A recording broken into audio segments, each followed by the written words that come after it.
All right, so when you're thinking about buying an Apple laptop, your mind probably jumps to two places, right? There's the MacBook Air, which is an amazing value, and then there's the super powerful, high-end MacBook Pro. But there's another machine, one that's kind of been lurking in the shadows, that just got a massive internal upgrade. Today, we're taking a deep dive into the base model M5 MacBook Pro. So the real question we're asking today is, could this thing, this kind of forgotten middle child, actually be the smartest choice in the entire lineup? Let's dig in and find out. You know how it is. The choice has always felt super simple. On one end, you've got the MacBook Air. Amazing value, fantastic for most people. On the other end, you've got the super-powered, top-of-the-line MacBook Pro for the serious pros. But what about that giant question mark in the middle? That's where this base model Pro has always been a little confusing. But that might be about to change. Okay, so first things first, let's really pin down where this machine actually fits into the grand scheme of Apple's laptops. So it kicks off at $1599. And that price, it plants it firmly right in the middle ground between the Air and those really kitted out Pro models.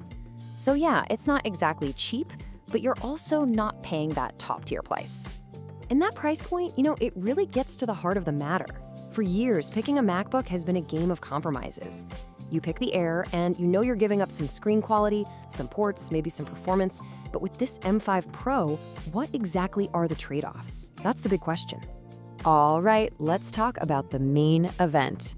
The biggest upgrade here is, of course, that new M5 chip. So, does the performance actually earn that Pro name on the chassis? Well, let's just say the results are pretty wild. Okay, check this out. When we look at multi-core CPU performance, things get really interesting. The new base M5 chip isn't just a tiny bump. I mean, look at the chart. It's actually faster than older Pro chips. It's beating the M3 Pro, a chip from a way more expensive machine just a short while ago. That's kind of crazy. And that's the key takeaway right there. For the first time, the base model chip is giving us the kind of power that you used to have to shell out big bucks for in the higher end models. This just totally flips the script on what you're getting for your money.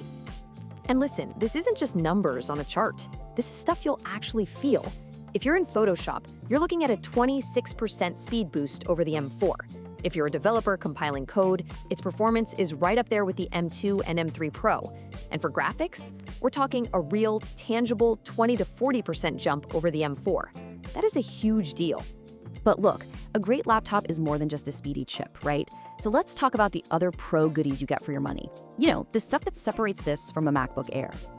And this table just lays it all out perfectly. Look at the difference compared to the Air. You're getting a way better screen, more ports, hello, HDMI and SD card slot, plus an actual fan for when you're pushing it hard, and you start with double the storage. These aren't just minor things. These are upgrades you'll appreciate every single day. Let's zoom in on that screen for a second, because it's a massive upgrade. We're talking a mini LED display. That means it's so much brighter, and the colors are way more vibrant and accurate than the standard screen on the Air. Honestly, if you do any creative work or you just love a gorgeous screen for watching movies, this one feature could be worth the extra cost all by itself. And then you've got battery life. Man, the M5 MacBook Pro is an absolute marathon runner. You can expect, on average, 2 to 3 hours more than a MacBook Air. And get this, it even lasts about an hour longer than the more powerful, higher-end Pro models. This thing is a legitimate all-day and then some machine. Okay, so it's sounding pretty amazing so far, I know, but nothing's perfect, right? There have to be some trade-offs when you compare it to the really expensive Pro models, and it's super important to know what they are. So the number one difference on the inside isn't actually the chip, it's the cooling. See, this base M5 Pro has just one fan inside, while the pricier models get a whole 2-fan setup, and that has a very real-world effect. It really just comes down to basic physics. When you're hitting the machine with a heavy, long-running task, think video rendering or a long gaming session, that one fan has to spin like crazy to keep things cool. And when it spins fast, it gets loud. The 2 fans in the bigger Pro can spin slower to get the same job done, which means they're a lot quieter. Now, for just browsing the web, they're all dead silent. But push it hard, and you're definitely going to hear this M5 Pro a bit more. The other thing to know about is the ports. This model rocks Thunderbolt 4, while the top dog Pro gets the newer Thunderbolt 5. But let's be real here for a second. To even notice a difference, you'd need the latest, most expensive Thunderbolt 5 gear, which almost nobody has. So for like 99.9% of us, there is zero practical difference in speed today. Okay, so let's tie this all together. Who is this laptop really for? Where does it make sense? And the answer, I think, is a lot more interesting than you might expect. Because here's the thing, the M5 chip is so surprisingly powerful, its real competition isn't another brand new MacBook. Nope, its biggest competitor is actually the second-hand market. Think about it, a lightly used M3 or M4 Pro that you could get for around the same price. And this right here is the killer argument. You can walk out with a brand new M5 MacBook Pro for what a used M3 or M4 Pro might cost you. And now the performance is basically in the same league. But with the new machine, you get a full warranty, you can add AppleCare, you get that new machine peace of mind. That is a really, really compelling reason to buy new.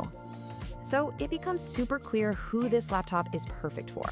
It's for you if you want more than what an Air can give you. You want that gorgeous screen, the extra ports, the epic battery life, but you don't need the absolute bleeding-edge power of the top-tier chip. It's for the smart shopper who prefers the safety of a brand new warranty over a gamble on a used machine. And for that person, this laptop isn't just a good choice, it might just be the perfect choice. Which really leaves us with this one last, kind of mind-bending thought. When Apple starts making its base models this good, this powerful, what does Pro even mean anymore? It really feels like those lines are getting fuzzier and fuzzier.